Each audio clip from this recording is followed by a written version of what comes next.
Hello and welcome back to commerce Adda with Divya. आज की इस वीडियो में हम प्रोडक्ट कॉस्ट और पीरियड कॉस्ट के बारे में पता करेंगे कि ये क्या होता है। तो प्रोडक्ट एंड पीरियड कॉस्ट क्या होता है ये जानना इसलिए जरूरी है क्योंकि हमें एक ऐसा चैप्टर स्टार्ट करना है जिसका नाम है मार्जिनल कॉस्टिंग। और मार्जिनल कॉस्टिंग कैसे मैनेजमेंट यूज करता है as a tool in decision making, वो कैसे यूज करता है हमें ये जानना है। तो प्रोडक्ट कॉस्ट और पीरियड कॉस्ट क्या होती है उसे देखते हैं। प्रोडक्ट कॉस्ट क्या था, मैंने आपको पहले भी बताया था कि मैन्युफैक्चरिंग कॉस्ट जो होती है, जो मैन्युफैक्चरिंग कॉस्ट होती है उसी को ही हम प्रोडक्ट कॉस्ट कहते हैं, जिसमें आपको पता है कि आपका material, labour expense, direct expenses और फैक्ट्री ओवरहेड्स आ जाते हैं, वेरिएबल और फिक्स्ड नेचर दोनों इंक्लूड हो गए। तो ये क्या होता है, आपका प्रोडक्ट कॉस्ट का कंपोनेंट है जिसमें आपका मटेरियल कितना लग रहा है, लेबर, डायरेक्ट एक्सपेंसेस कितने लग रहे हैं, और बाकी जिस फैक्ट्री के अंदर ये सारी एक्टिविटीज हो रही हैं उससे रिलेटेड जितनी भी कॉस्ट होती है वो सारी आपकी मैन्युफैक्चरिंग कॉस्ट का हिस्सा बन जाती है। अब हम बताएं कि नॉन मैन्युफैक्चरिंग कॉस्ट क्या होती है। तो नॉन मैन्युफैक्चरिंग कॉस्ट वो सारी कॉस्ट है जो कि प्रोडक्शन से रिलेटेड नहीं होती, जिसमें आपके बाकी सारे एक्सपेंसेस आ जाते हैं, administration expenses, selling and distribution expenses. Administration expenses और सेलिंग एंड डिस्ट्रीब्यूशन एक्सपेंसेस में भी आपको कुछ कंपोनेंट फिक्स नेचर का दिखता है और कुछ आपको वेरिएबल नेचर का दिख रहा है।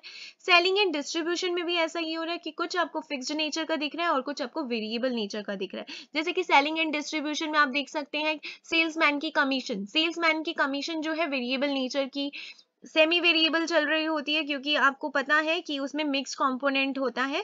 कुछ टाइम के उसकी जो कुछ सैलरी जो होती है वो तो फिक्स्ड होती है, और कुछ जो है जैसे जैसे सेल्स बढ़ती है वैसे वैसे उसकी सैलरी मतलब कमीशन बढ़ जाती है, तो इन ओवरऑल उसकी सैलरी बढ़ जाती है।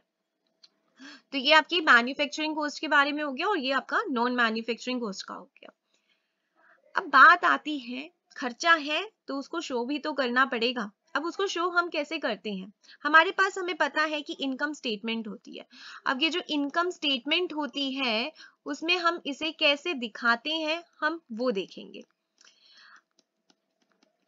जस्ट सपोज आपने जो प्रोडक्शन करी है ना 5000 यूनिट्स की करी, मान लेते हैं आपने जो प्रोडक्शन करी वो कर दी आपने 5000 यूनिट्स की, ठीक है। 5000 यूनिट्स की आपने प्रोडक्शन करी और आपने देखा कि आपने सेल जो की है वो सिर्फ आपने 4000 यूनिट्स की है। जो आपकी सेल्स हुई है वो आपकी 4000 यूनिट्स की हुई है।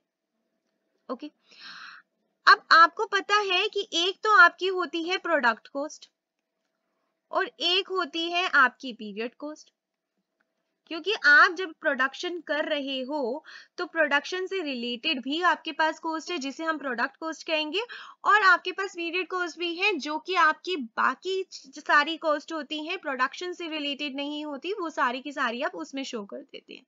जिसमें आपको पता है कि एडमिनिस्ट्रेशन, क्योंकि कोई तो होना चाहिए ना, आपको मैनेजमेंट के लिए भी मैनेजर्स चाहिए, उनको सैलरी देंगे, डायरेक्टर्स होंगे, और आपके पास अकाउंटेंट्स होंगे, तो उनको भी तो आपने सैलरी पे करनी है, उनको प्रोफेशनल फीस पे करनी है, तो वो आपके सारे एडमिनिस्ट्रेशन एक्सपेंसेस हो गए। सेलिंग एंड डिस्ट्रीब्यूशन एक्सपेंसेस की बात करें तो आपके पास आ गया सेल्समैन की सैलरी हो गई।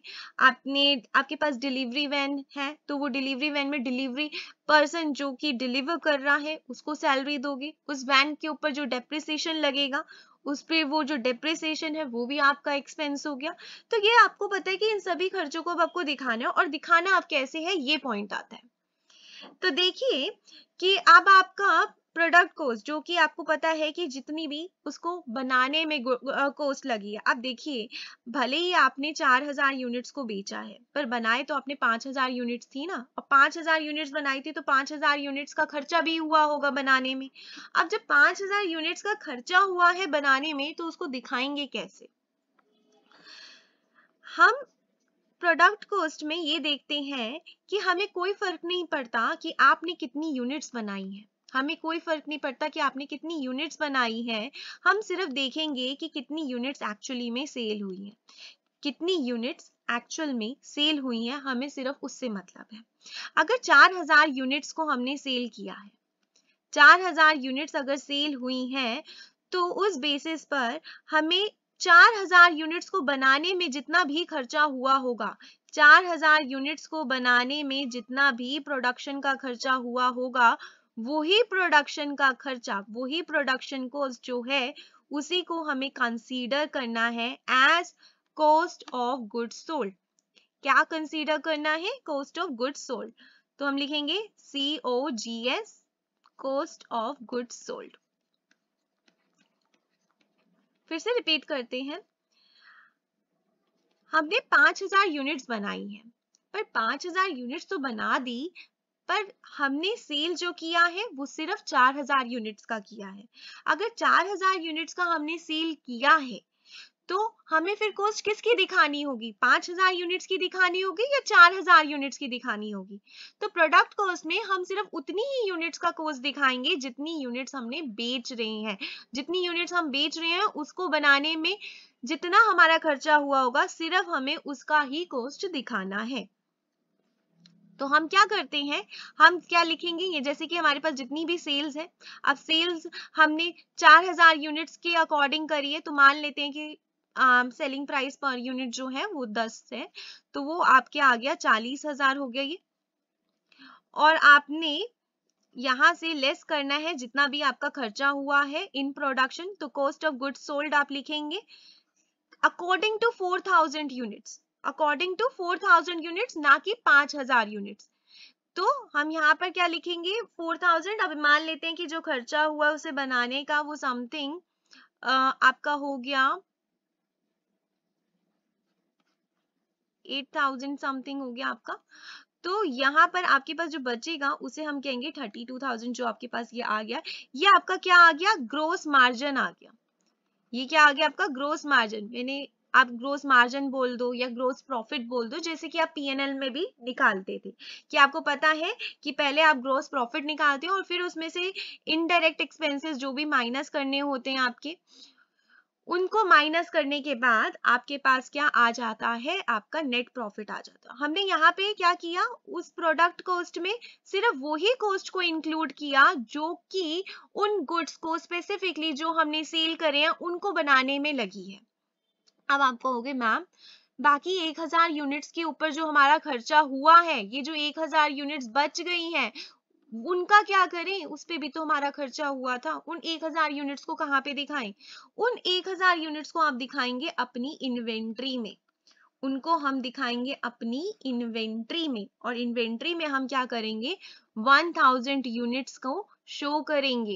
कि अब आपको पता है कि इन्वेंट्री के अंदर भी आपका आगे का अकाउंटिंग स्टैंडर्ड 2 आपको बोलता है कि कैसे इन्वेंट्री को दिखाया जाता है बैलेंस शीट के अंदर, क्योंकि ये बैलेंस शीट की आइटम है इन्वेंट्री। बैलेंस शीट के अंदर अकाउंटिंग स्टैंडर्ड 2 कहता है कि इन्वेंट्री दिखाइए कि आपका जितना उसमें बनाने में कॉस्ट लगा है और नेट रिलीजेबल वैल्यू, नेट रिलीजेबल वैल्यू जो है विच एवर इज लेस, आपको उसे शो करना होता है। तो नेट रिलीजेबल वैल्यू जो भी आपकी होगी, कॉस्ट और नेट रिलीजेबल वैल्यू जो भी आपकी होगी, उसमें विच एवर इज लेस जो भी होगा उसको आपको एज एन इन्वेंट्री शो करना होता है।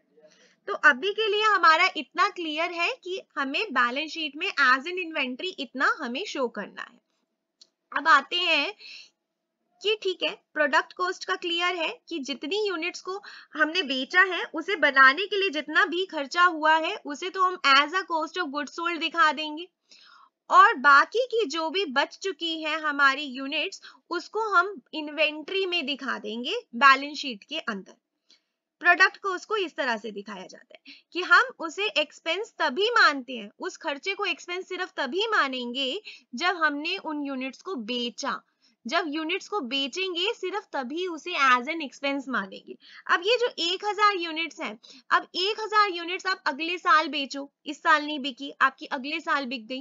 अब 1000 यूनिट्स जो आपकी अगले साल बिकेगी ना, उसे अगले साल में as a cost of goods sold माना जाएगा। हम उसे एज एन इन्वेंट्री तब तक रखते हैं जब तक कि वो बिक नहीं जाती है। जब बिकेंगी तब हम उसे अपना खर्चा मान लेंगे, उससे पहले हम उसे अपना खर्चा नहीं मानेंगे। ये आपका प्रोडक्ट कॉस्ट कहता है। अब आते हैं बात कि ठीक है, प्रोडक्ट कॉस्ट तो ये हो गया, what about period cost? Period cost क्या होता है? तो पीरियड कॉस्ट जो है वो आपकी वो सारी कॉस्ट है जो कि मैन्युफैक्चरिंग से रिलेट नहीं करती है।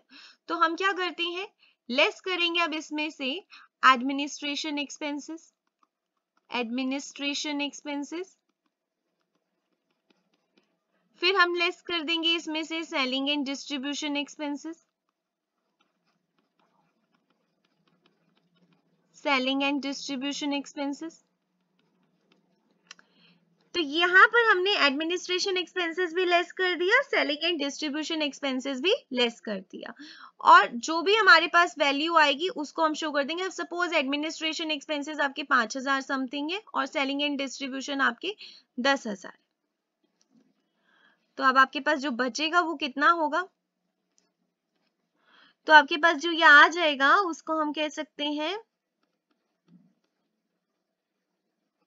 17,000 आपके पास जो बचेगा ये आपकी हो जाएगी नेट इनकम।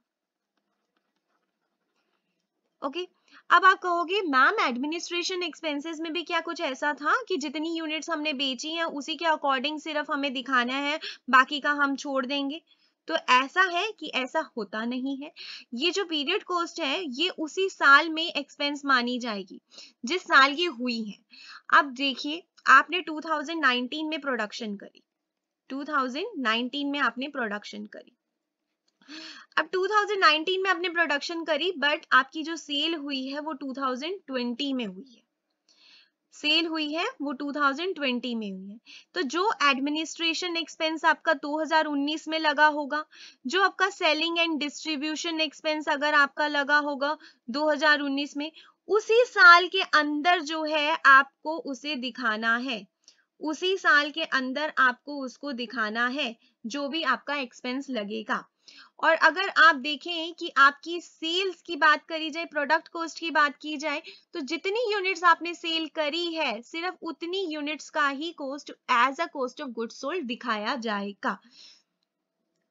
तो जितनी सेल आपने यूनिट्स करी है उतनी कॉस्ट जो उनको बनाने में लगी गई है, बनाने में आपने लगाई है, जो भी उनकी प्रोडक्शन में कॉस्ट लगी है, सिर्फ उतने को ही आप दिखाएंगे as a cost of goods sold. तो आई थिंक ये आपको क्लियर हो चुका होगा। ये बस छोटी सी वीडियो थी जिसमें आपको प्रोडक्ट कॉस्ट और पीरियड कॉस्ट के बारे में बस इतना ही बताना था कि कब उसे एक्सपेंस किया जाता है। जो आपका प्रोडक्ट कॉस्ट है सिर्फ उसे तभी एक्सपेंस किया जाएगा जब आपके गुड्स बिकेंगे, और जो आपका पीरियड कॉस्ट है वो आपको उसी ईयर में एक्सपेंस हो जाएगा, फुली एक्सपेंस हो जाएगा जिस साल में वो एक्चुअली में हुआ है। Okay, thank you so much.